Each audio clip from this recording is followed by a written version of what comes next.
mead time here, and we're making mead today, and I've got a lot of requests for a 1 gallon easy recipe. You got it. Basically today we're just doing honey, water, and that's it. We're going to let it sit. And we got a lot of things here today, and we're going to go over everything you need. So let's just start off. You're going to need water. Got a gallon of spring water from the store. Got a gallon jug. I have got a funnel, hydrometer, got a bung to put in here, an airlock, got Yeast Energizer, Yeast Nutrients, and I've got this yeast I'm using, K1V1116 from Lavlin. Boom. Got a mixing bowl, and over here I got a bucket full of sanitizer solution. And what I do, everything's already sanitized. What I do is I just dunk it in and just sit over here. What do I use? I use Star Sand. I find it to be the easiest, and you don't need to wash it off. It's good to go. And what's the honey I have? I have sitting over here 3 pounds of Wildflower honey.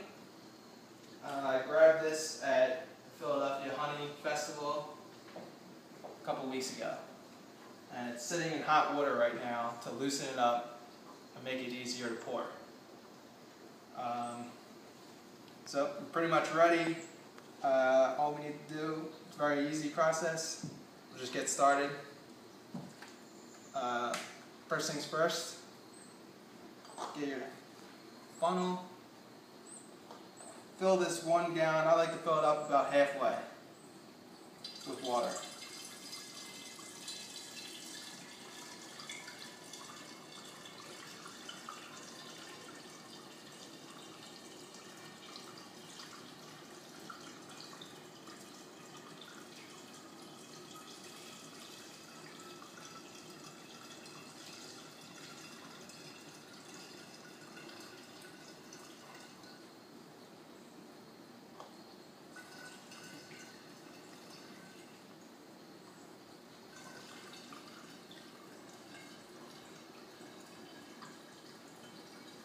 Okay.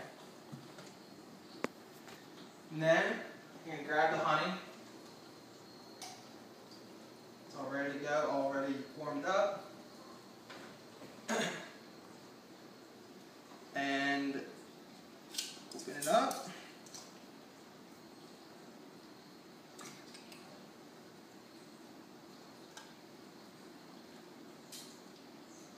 And we're just going to pour this right in.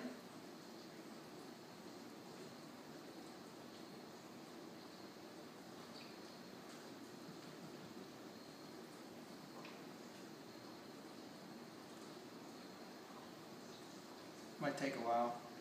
I might forego using the funnel.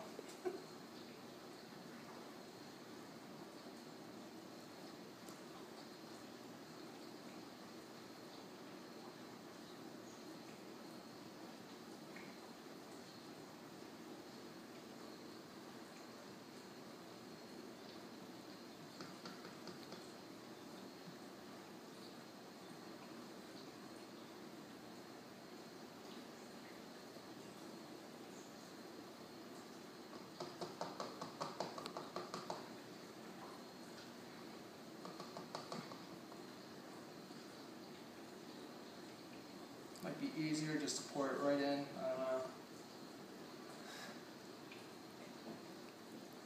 Try it.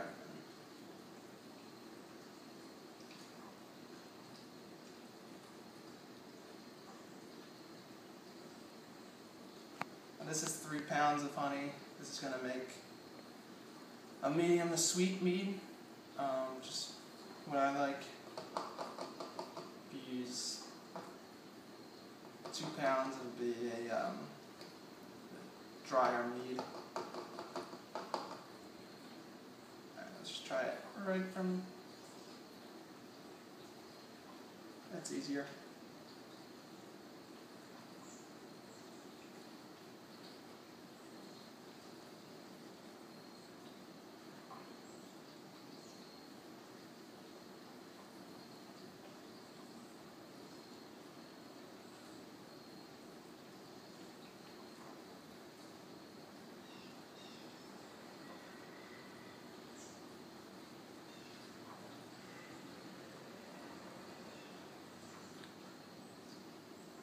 that's why I only put in half, was because I knew I'd need room for the honey. How much? I don't know, but you can always top it off with more water. So.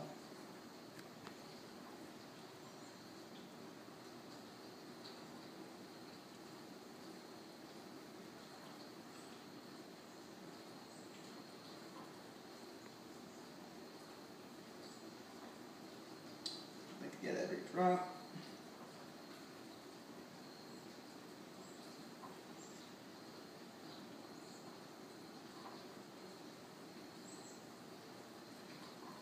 Okay. All right. So I got that. Now what I do is I'll get the cap of the jug, put it on there. We'll just shake this up. Because you can see the honey is really just settled to the bottom.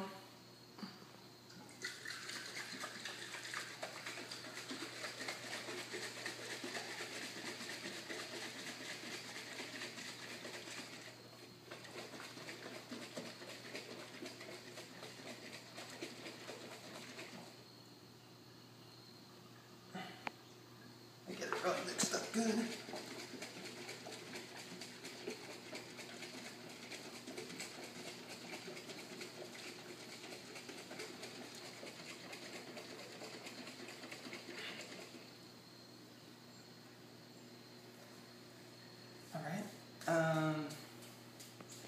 Now what I'm going to do is put in the yeast nutrients.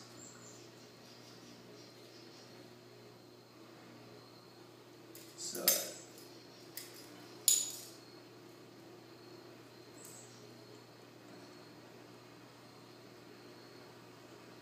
half teaspoon nutrient. I guess I should take the cap off first. Hold on.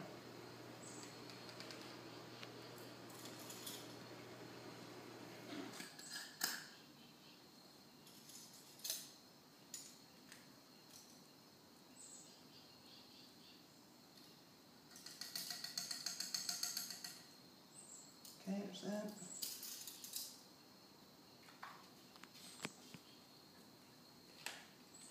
And put some of this Energizer in. And honey doesn't really have some of the fermentables, like it needs extra nutrients to be able to ferment strongly. So you want to put this stuff in, which contains nitrogen and other things, high in nitrogen, potassium, phosphorus. Other things that you're fermenting, like if you're making wine or beer, it has this already in it, in the malt or grape juice. So you don't really need to do it in wine or beer, but for mead it's necessary. So half teaspoon of the Energizer.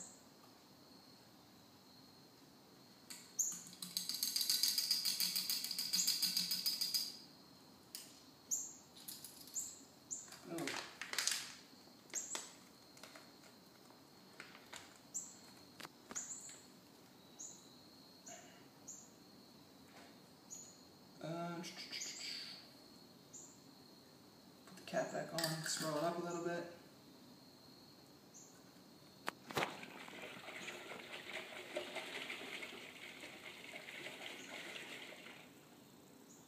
I'll get the yeast started. So I'm going to grab some water.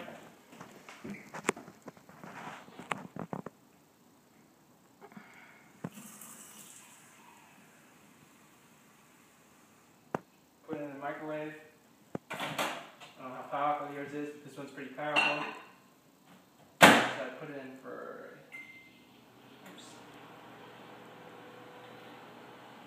go for like 15 seconds. See how it is.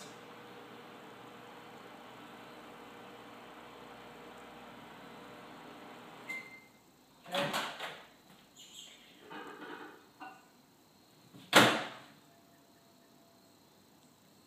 So yep, it's pretty warm. Get this packet open.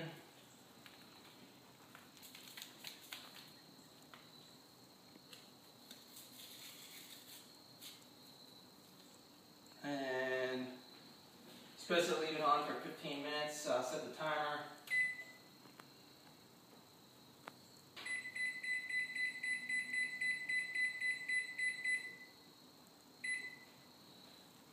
And you just pour it in. Don't shake it up. Don't stir it. Just let it sit for 15 minutes, and then we'll go from there. Alright, so one thing I forgot to mention is I like to you're supposed to shake it up to aerate it as much as possible, because when it's fermenting, it needs oxygen to ferment at a good pace and for strong fermentation. So what we're going to do now, I already did that. I just shook it up for a while, for like 5 minutes. It's already aerated. It's good to go. Okay, just shake it like this, and you're good to go. So now what I'm going to do is I'm going to top it off with some water to the top. Go as high as you think you need to go. I like to go up to the lip. Sometimes if you have fruit in there or whatever, you want to watch out so that it doesn't, when it's fermenting, doesn't bubble up into the airlock. You don't want that to happen. But with this, I'm just going to go.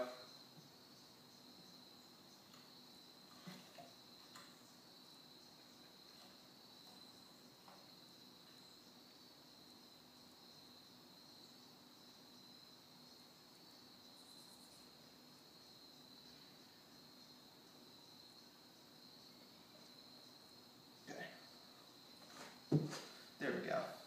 I'm going to shake it up again. Shake it a little bit. Get it all mixed up. Okay. I'm going to take a quick reading on the hydrometer. Alright, so I put the hydrometer in. Let's see what we have. Alright. We have, what's it at there? Focus. Hold on.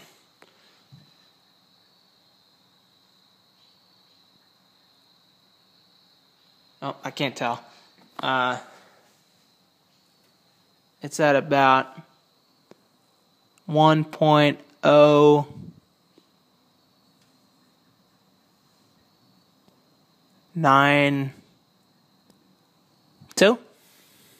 1.092, okay? So, what I'm going to do now is pitch the yeast. Alright, so now we got the hydrometer reading. Just going to pitch the yeast right now. Just pour it right in. Alright, so we got the yeast pitched in. Looking good. Now what we're going to do is just put the airlock on. So we push this down here. This could be a pain.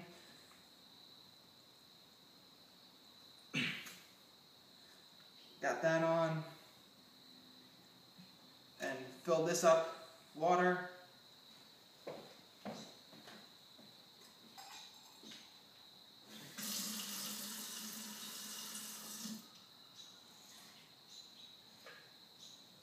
Go. Got that. Put the cap on. Stick it in.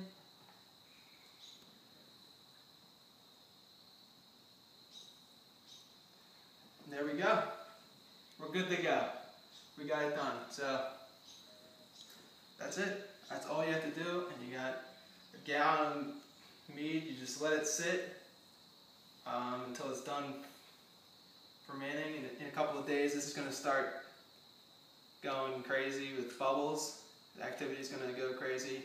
Just make sure it doesn't bubble up and go into the airlock. And then you just let it sit for, I don't know, depending on whether you use staggered, we used nutrients right from the beginning. So I don't really have time to be looking over this thing and coming back and doing staggered nutrients. It's basically a day later you put more nutrients in, and a third of the way through the fermentation you put more in, stir it up with more oxygen. I don't have time to do that. I'm just going to let it sit. So I'm just going to sit it down in a dark room temperature place and let it ferment. After about 2-3 weeks, I'm going to look at it, see if it's done, and then we're going to transfer this into a secondary vessel and let it age for, I don't know, 3 months, 4 months, 5 months, we'll see. But for now, you're done, and you just let it